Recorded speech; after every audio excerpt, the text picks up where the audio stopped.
최우선순위라는 주제를 통해서 누가복음 2장 41절부터 50절까지의 말씀을 함께 보도록 하겠습니다. 사랑하는 성도 여러분, 한번 생각해 보고 대답해 보시기를 바랍니다. 그리스도인의 신앙생활에 가장 기본 동작이자 기본 자세가 무엇이라고 생각하십니까? 제가 20살 때 대학교 1학년 입학했을 때 학교에서 공통 과목으로 반드시 이수해야 되는 수업들이 있었습니다. 그 수업은 대부분 인문학적 소양을 키우는 교양 수업입니다. 그때 제가 수강했던 과목 중에서 프랑스 문화와 에티켓이라는 수업을 신청했습니다. 지금 생각해보면 그 대학교 1학년 때 아무 생각이 없었던 것 같습니다. 왜 그걸 신청했을까? 저는 공대 출신인데요. 제가 무슨 프랑스 문화입니까? 그런데도 아직도 기억이 사실은 납니다. 그 프랑스 수업에 오시는 교수님, 프랑스 인사말을 가르쳐 주실 때 좀 느끼하게 봉주 혹은 봉수와 이렇게 저희들에게 인사를 하시고 그 나라에서 사용되는 제스처 혹은 그 나라의 음식과 또 레스토랑에 가면 포크 나이프가 여러 개 나오는데 어떻게 사용하는 방식들을 가르쳐주는 수업이었습니다. 지금까지도 기억하고 있는 제스처가 있습니다. 왼쪽 손바닥에 오른쪽 이 부분으로 이렇게 두 번을 딱딱 치는 겁니다. 이게 어떤 제스처일까요? 여기요라는 멀리서 사람을 부를 때 여기요라는 겁니다. 아주 기본적인 거지만 아마 이 설교 후에는 누군가 저를 그렇게 부를지도 모릅니다. 그 나라에 대한 제스처, 또 그 나라의 문화, 명소를 배웠습니다. 프랑스 파리 하면 생각나는 명소가 뭐 있을까요? 보통은 에펠탑 많이 생각을 합니다. 저는 이제 모든 걸 배웠기 때문에 이제 프랑스만 가면 되는 겁니다. 그런데 현실은 프랑스 파리가 아니라 파리바게트 가서 빵집 가는 게 전부이죠. 나이프, 포크 그 많은 거 써본 레스토랑을 가본 적이 없습니다. 그런데도 이 모든 것은 그 나라에 갔을 때 대부분 사용되는 문화, 에티켓이죠. 자, 그렇다면 다시 처음으로 돌아와서 하나님의 나라, 그 하나님의 나라에 사는, 그리고 예수 그리스도께서 우리의 삶의 주 되시고 왕 되심을 믿고 사는 우리 그리스도인의 성도의 기본 자세와 동작이 무엇이라고 생각하십니까? 무엇일까요? 저는 누구에게 질문하고 누구에게 대답을 들어야 될까요?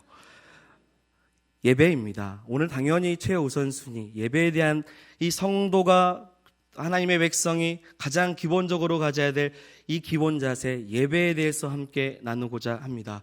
우리 요한복음 4장 23절, 24절 말씀을 같이 한번 읽어보도록 하겠습니다. 읽겠습니다. 아버지께 참되게 예배하는 자들은 영과 진리로 예배할 때가 오나니 곧 이때라. 아버지께서는 자기에게 이렇게 예배하는 자들을 찾으시니라. 하나님은 영이시니 예배하는 자가 영과 진리로 예배할지니라. 아멘. 하나님은 예배하는 자를 찾으십니다. 하나님은 신령과 진정으로 곧 영과 진리로 예배하는 참된 예배자를 찾으십니다. 저와 여러분들이 그러한 참된 예배자가 되기를 소망합니다. 그래서 예배라는 자세가 흔들리게 되면 예배에서 은혜를 받지 못합니다. 예배를 성공과 실패로 이야기를 한다면, 예배 안에 성공하지 못하면 우리의 신앙생활과 일상생활이 모두 다 흐트러지기 마련입니다. 동의하십니까? 그럼에도 불구하고 우리 시대는 이 편의주의와 자기중심적인 사고로 그리스도인이 마땅히 취해야 되는 예배의 기본 동작을 아예 취하지 못하기도 합니다. 한국교회는 이 주일 성수에 대한 전통이 이미 오래전에 무너진 것과 같은 느낌을 주기도 하고, 주일에 드리는 단 한 번의 그 공예배도 겨우 1시간 적당히 드리고 서둘러 예배당을 나가는 것이 보편적인 한국교회 예배 현실이라는 것을 부정하지 못하기도 합니다. 1시간을 드리는 그 예배 안에서도 말라기 1장에 이 제사장들을 책망하고 가르치셨던 주의 이름을 경멸히 여기며 눈먼 것, 병든 것, 저는 것을 가지고 와서는 하나님께 예배를 드렸다며, 그러면서 하나님 앞에 이 모든 것을 온전히 드렸다고 이렇게 이야기하며 돌아가는 성도들이 많다라는 것입니다. 많은 성도들이 나는 예배를 드렸다, 나는 오늘 주일을 지켰다고 자랑하는 성도들이 또한 있다는 것입니다. 이러한 예배는 가인과 같이 자기 입장에서는 분명한 제사 곧 예배를 드렸지만 하나님의 입장에서는 철저하게 연락되지 않는 예배가 될 것입니다.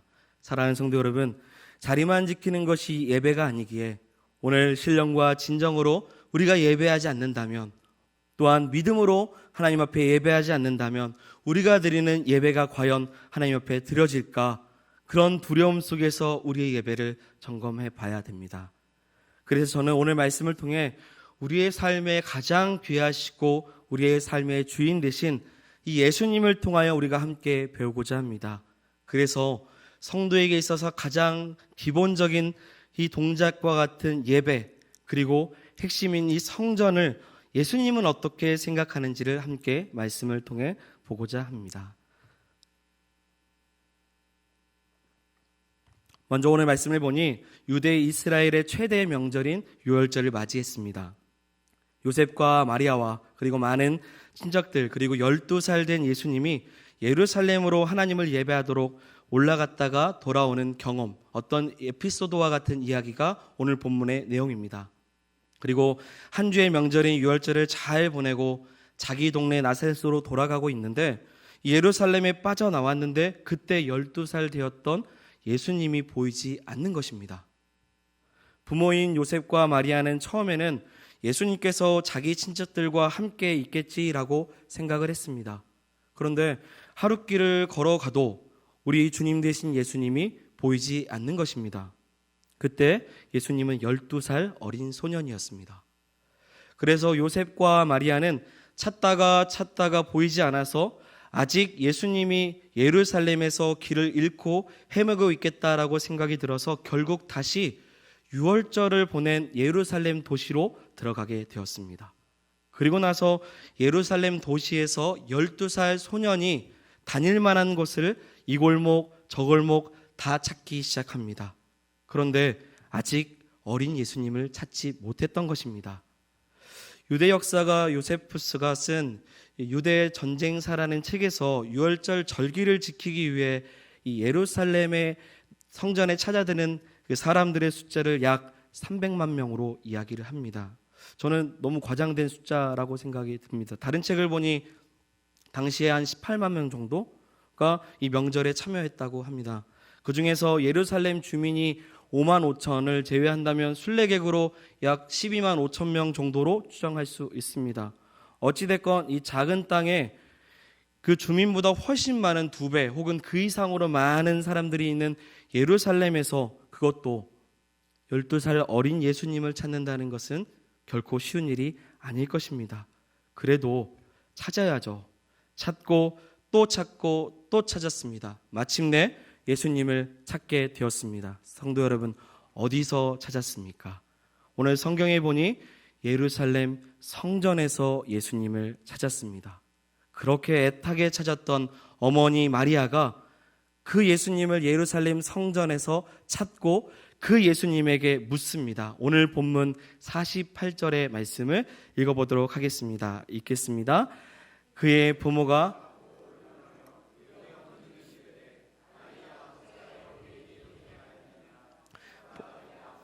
내가 근심하여 너를 찾았노라. 아멘. 여기서 놀라며라는 이 말은 충격을 받을 만큼 놀랐다라는 겁니다. 다른 표현으로는 소름이 끼칠 만큼 놀랍다라는 이야기입니다. 아이야, 어찌하여 우리가 충격을 받을 만큼 우리에게 속을 태우고 우리가 얼마나 너를 찾았는지 너가 알고 있느냐? 라고 이야기하는 것입니다. 그러자 우리 예수님께서는 그 마리아의 질문 속에서 이렇게 대답을 하십니다. 이때 예수님의 나이는 12살. 이 사실을 기억하고 오늘 본문 49절을 같이 읽어보도록 하겠습니다. 읽겠습니다. 예수께서 이르시되 어찌하여 나를 찾으셨나이까? 내가 내 아버지 집에 있어야 될 줄을 알지 못하셨나이까? 하시니 예수님께서 뭐라고 말씀하시죠? 내가 어디에 있어야 될 줄 알지 못한, 어디라고 말씀하시죠? 아버지 집, 내 아버지 집에 있어야 될 줄을 왜 모르셨습니까? 라고 지금 반문을 하는 겁니다. 사랑하는 성도 여러분, 이 본문을 통해서 예수님에게 있어서 성전은 어떤 곳이냐면 내 아버지의 집입니다. 성경학자들은 이 49절에 예수님의 이 대답을 듣고 두 가지의 경이로움을 표합니다. 어떤 경이로움이냐면 하나는 예수님께서 하나님을 내 아버지라고 불렀다는 사실입니다. 또 하나는 그 예루살렘 성전을 내 아버지의 집이라고 불렀다는 사실을 성경학자들은 놀랍다라고 이야기를 합니다. 우리는 하나님을 편하게 아버지라고 부르고 있지요. 기도할 때도 흔하게 사랑과 은혜가 풍성하신 하나님이라고 고백합니다. 그런데 그 당시는 좀 다릅니다. 그때 유대 문화에서는 하나님을 아버지라고 직접 부르는 것은 보편화된 관습이 아니었기 때문입니다. 우리가 구약 39권을 보게 되면 구약에서 하나님을 부르는 표현으로 쓰는 단어가 한정되어 있습니다. 보편적으로 쓰는 호칭들이 뭐가 있을까요? 야훼라고 말하는 여호와, 전능하신 하나님을 말하는 엘로힘, 그리고 주님은 나의 주시다라고 하는 아도나이, 이런 표현으로 혹은 등등 구약 문서에 기록되어 있습니다. 구약에서 하나님을 아버지라고 표현하는 횟수는 총 14번입니다.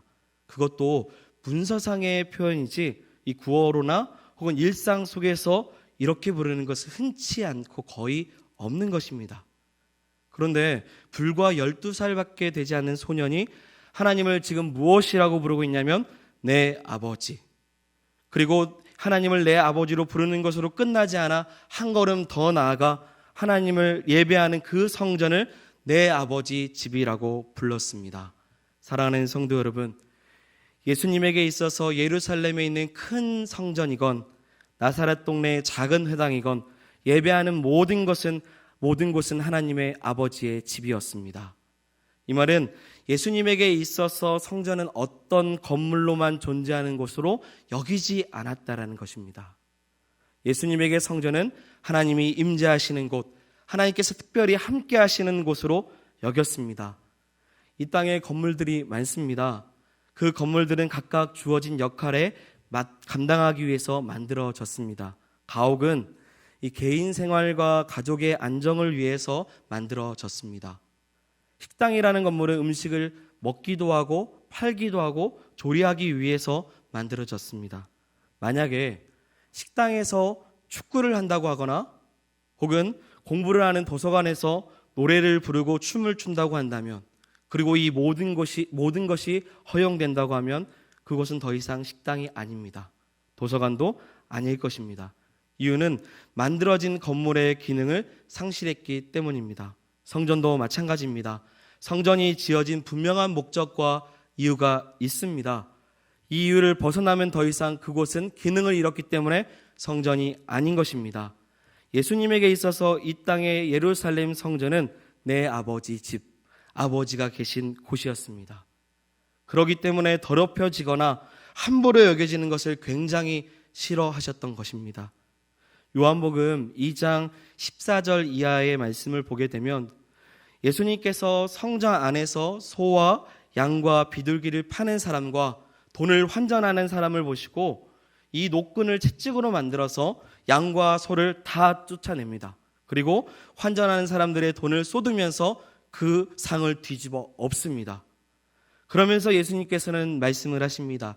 우리 16절 한번 띄워주시면, 비둘기를 파는 사람들에게 이르시되 이것을 여기서 가져가라. 같이 한번 읽겠습니다. 내 아버지의 집으로 장사하는 집을 만들지 말라 하시니. 뭐라고 말씀하셨냐면 내 아버지 집으로 장사하는 집을 만들지 마라. 성전을 정결케 하는 그 예수님의 이 모습을 보고 제자들이요, 이 요한복음 2장 17절, 다음 절이죠, 이렇게 기록하고 있습니다. 같이 읽어보겠습니다. 제자들이 성경 말씀에 전에 사모하는 열심히 나를 아멘. 이 말씀은 주의 집을 아끼는 열정이 내 속에서 불타오를 것이다. 사랑하는 성도 여러분, 오늘날 예수님의 제자인 저와 여러분들 안에 하나님의 집, 하나님을 예배하는 일이 우리 안에 불타오르는 열정과 같이 타오르기를 소망합니다. 예수님은 만민이 기도하는 집이 하나님의 집이 되기를 원하셨습니다. 그리고 그 성전이 회복되기를 원하셨습니다. 이처럼 우리에게도 우리가 섬기는 신일교회가 날마다 주야로 기도하는 곳이 되기를 소망합니다. 그래서 성전이 성전다워서 하나님께서 거하시기에 아름다운 우리 신일교회가 되어야 될 줄 믿습니다. 그러기 위해서 우리에게 필요한 한 가지의 또한 마음이 있다면 시편 84편 기자와 같은 마음이 필요할 것입니다. 같이 한번 읽어보겠습니다. 내 영혼이 여호와의 공정을 사모하여 죄악하며 내 마음과 육체가 살아계신 하나님께 부르짖었나이다. 아멘. 주의 장막 곧 성전을 뜨겁게 사랑하는 그 마음이 우리의 마음이 되어서 주의 집에 거하는 자에게 복을 주시는 은혜가 저와 여러분들 가운데 있기를 축원드립니다. 두 번째로 우리 예수님에게 있어서 성전과 예배는 무엇이었냐면 최우선순위였습니다. 무엇이라고요? 최우선순위였습니다. 오늘 본문 49절을 한 번 더 보도록 하겠습니다. 같이 읽겠습니다. 예수께서 이르시되 어찌하여 나를 찾으셨나이까? 내가 내 아버지 집에 있어야 될 줄을 알지 못하셨나이까 하시니, 오늘 예수님의 대답 중에 어찌하여 나를 찾으셨나이까? 내가 내 아버지 집에 있어야 될 줄을 알지 못하셨나이까? 라고 말씀하고 계십니다. 여기서 있어야 될 줄이라는 이 말 중에서 헬라어 데이라는 단어가 쓰여졌습니다. 데이. 어떤 단어일까요? 번역하면 뭐뭇을 해야만 한다, 뭐뭇이 반드시 필요하다, 뭐뭇을 마땅히 해야 된다. 그래서 반드시 꼭 있어야 하는, 마땅이라는 단어로 번역할 수 있습니다. 저희 성경에서는 있어야 될로 표현했습니다. 될이라는 한 단어로 이렇게 표현했습니다. 그래서 통합해서 한마디로 말씀드리면 최우선순위가 되어야 한다라고 해석할 수 있습니다. 이것은 마땅히 있어야 되는 절대적 우선순위라는 뜻입니다. 그래서 다시 49절 후반절을 제가 직역해서 한번 읽겠습니다. 내가 내 아버지 집에 반드시 있어야 할 줄 모르셨습니까? 혹은 내가 내 아버지 집에 마땅히 있어야 할 줄을 모르셨습니까? 또는 내가 내 아버지 집에 절대적 우선순위로 있어야 될 줄을 왜 모르셨습니까? 라고 말하는 것입니다. 12살 가진 이 부모가 아이를 사흘 만에 찾았다고 하면 당연히 걱정과 염려 속에서 화가 났을 겁니다. 어린아이를 잃어버린 부모의 심정을 정확하게는 모르겠지만 찾다가 못 찾게 되면 오만 가지의 생각들이 다 들었을 겁니다. 그래서 12살 아이가 마땅히 있어야 될 만한 장소로, 놀이터나 그 또래가 있어야 될 만한 곳으로 갔을 것입니다. 그런데 오히려 이 어린 예수님을 찾은 부모에게 예수님은 당연히 내가 반드시 최우선순위로 하나님 아버지 집에 있어야 되는 것을 왜 몰랐습니까? 라고 이야기하는 것입니다. 내가 여기서 하나님 말씀을 듣기도 하고 묻기도 하며 주의 성전에서 예배하는 것이 왜 우선순위인지를 왜 몰랐습니까? 라고 왜 나를 다른 곳에서 찾았습니까? 하나님의 사람이라면, 하나님의 성도라면, 하나님의 자녀라면 하나님의 성전에서 하나님을 예배하는 것이 최우선순위라는 것을 왜 몰랐습니까? 라고 이야기하는 것입니다. 사랑하는 성도 여러분, 성도는 하나님 아버지 집에 있어야 성도다워집니다. 성도는 하나님이 계신 곳을 사모하고 그 성전에 나올 때 성도다워집니다. 성도는 전능하신 하나님을 나의 아버지라 부를 때 자녀로서 구원받은 자로서 존재를 깨닫게 됩니다. 성도는 하나님 말씀을 듣기도 하고 그 말씀을 묻기도 하며 예배할 때 성도다워집니다. 성도는 신앙생활을, 교회생활을 하나님과 함께 믿음으로 하는 것이 성도의 직무입니다. 사랑하는 성도 여러분, 그러기 때문에 오늘 우리가 주일 오전 7시 30분에 이 자리에 있는 이유입니다. 우리가 이 자리에서 성도로서 하나님을 사모하고 하나님을 아버지라 부르고 구원받은 자로서 하나님을 찬송할 때 우리가 예배자인 것입니다. 우리가 그런 마음으로 이 자리에 있는 줄 믿습니다. 그런데 성경은 예수님의 이 대답 속에서 부모의 마음이 어떠한지를 마지막 50절에 이렇게 표현하고 있습니다. 우리 50절 같이 읽겠습니다. 그 부모가 그가 하신 말씀을 어떻게 해요? 깨닫지 못했다고 합니다. 성도 여러분, 영안이 열리지 않으면 절대 깨닫지 못합니다. 반드시 내 아버지 집에 있어야 될 줄을 깨닫지 못하는 거죠. 마땅히 최우선 순위로 내 아버지 집에 예배하는 것을 깨닫지 못하면 절대 이해하지 못하는 겁니다. 사실은 우리가 부모로서 자녀를 키울 때 우리 자녀가 신앙생활과 예배 생활을 최우선 순위로 우리가 여겨야 됩니다. 우리가 깨닫지 못하면 우리 자녀는 벗어날 수밖에 없습니다.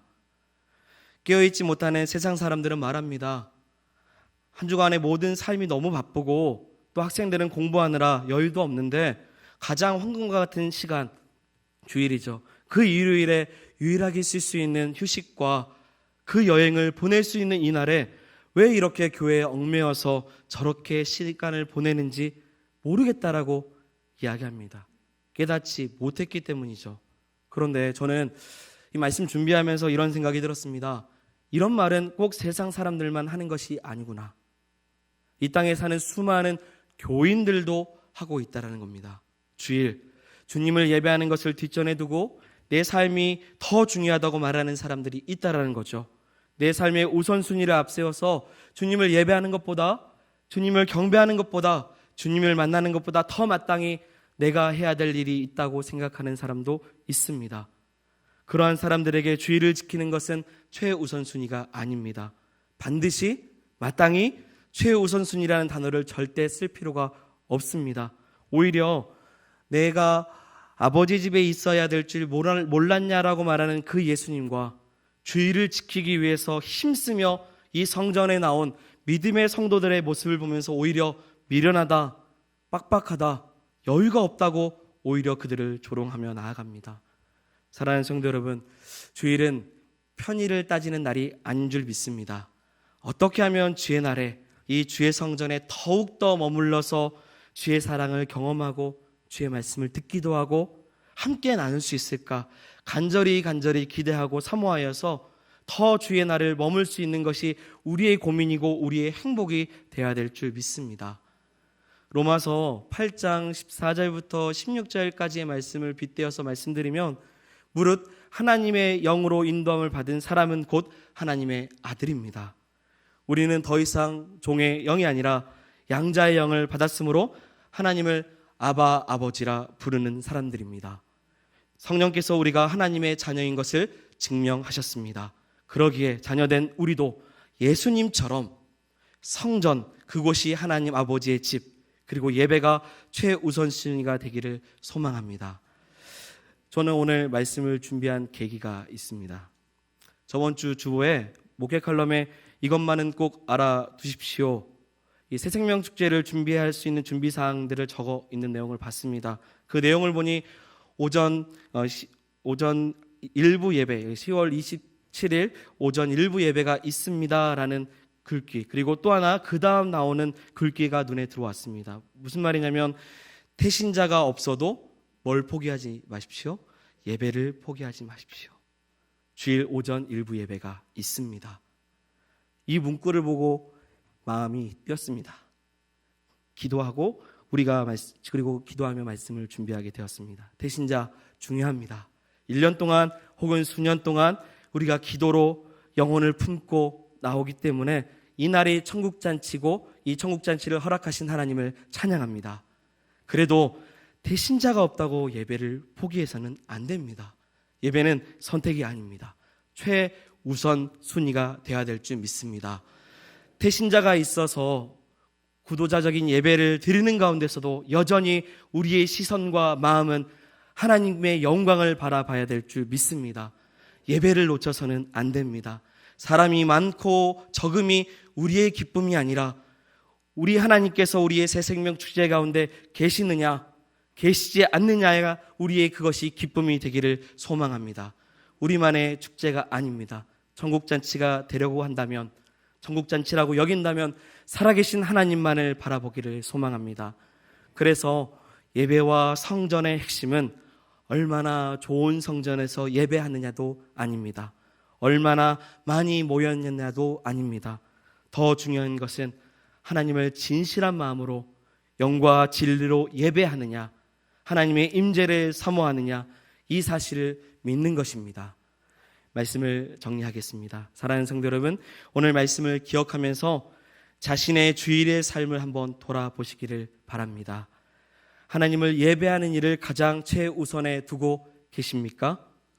하나님을 예배하는 시간에 하나님을 임재하는 기대와 그 정결하게 이 예배를 준비하는 자신의 삶이 있으십니까?